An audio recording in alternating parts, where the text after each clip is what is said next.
नमस्कार दोस्तों, कैसे हैं आप। दोस्तों, क्या आपको मालूम है कि हमारे देश में एक ऐसा जंगल भी है जो शापित है। इस वन को शाप क्यों मिला था, यह जानने की उत्सुकता हम सभी के मन में होती है। सबसे आश्चर्य की बात तो ये है कि इस शापित वन में भगवान श्री राम जी ने भाई लक्ष्मण और माता सीता के साथ अपने वनवास के समय निवास किया था।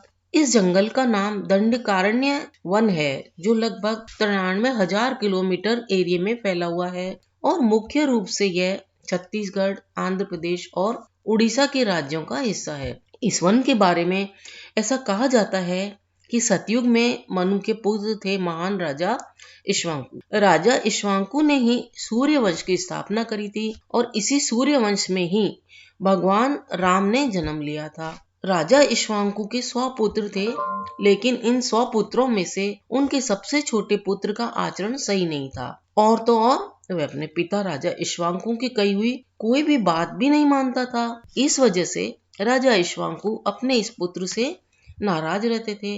अपने इस उदंडी पुत्र का नाम राजा ने उदंड रखा, क्योंकि उन्हें अपना ये पुत्र अपने लिए दंड के समान ही प्रतीत होता था। उनके कुशल राजपाट में उनके बेटे का व्यवहार किसी दंड से कम नहीं था। इक्ष्वाकु राजा इस कारण से अपने इस पुत्र को अपने से दूर रखना ही चाहते थे, तो उन्होंने उसे विंध्य और शैवल की पहाड़ियों के से चारों ओर घिरा हुआ भारत का पूर्वी मध्य भाग सौंप दिया। इसके बाद राजा ने अपने पुत्र दंड का भविष्य सही करने के लिए गुरु शुक्राचार्य जी को उनका गुरु बनाया। इसके बाद दंड ने अपने राज्य मधुमंता में स्थित गुरु शुक्राचार्य जी के आश्रम में जाकर शास्त्रों का अध्ययन करना शुरू कर दिया। इसी आश्रम में गुरु शुक्राचार्य जी की सुंदर कन्या अर्जा भी रहती थी। एक दिन दंड की बुरी नजर उस कन्या पर पड़ी, तो उसने मर्यादा की सारी हदें पार करते हुए उसके साथ दुराचार कर दिया। इस पूरी बात की जानकारी जब अर्जा ने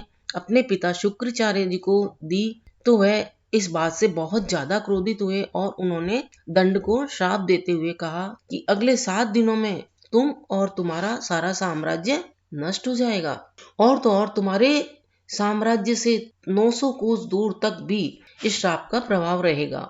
गुरु शुक्राचार्य जी ने यह भी कहा कि इस सारे क्षेत्र में ना ही कोई जीवन नजर आएगा और ना ही जीवन के कोई चिन्ह नजर आएंगे। दंड को यह श्राप देने के बाद गुरु ने अपनी पुत्री को अपने आश्रम के पास ही एक सरोवर था, वहां बैठकर भगवान का ध्यान करने को कहा, और इसके साथ ही उन्होंने अपनी पुत्री को यह भी कहा कि इस विनाश के दौरान जो भी जीव तुम्हारे नजदीक रहेंगे वह सभी कभी भी नष्ट नहीं होंगे। इसके बाद राजा इक्ष्वाकु के पुत्र दंड का शाप के कारण पूरा साम्राज्य नष्ट हो गया।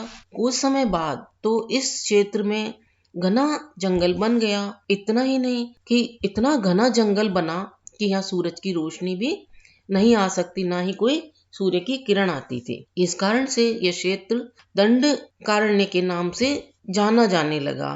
वनवास के समय भगवान राम, लक्ष्मण और माता सीता इस क्षेत्र के आसपास ही रहे थे। शास्त्रों के अनुसार इस क्षेत्र के आसपास असुरों का निवास स्थान भी था।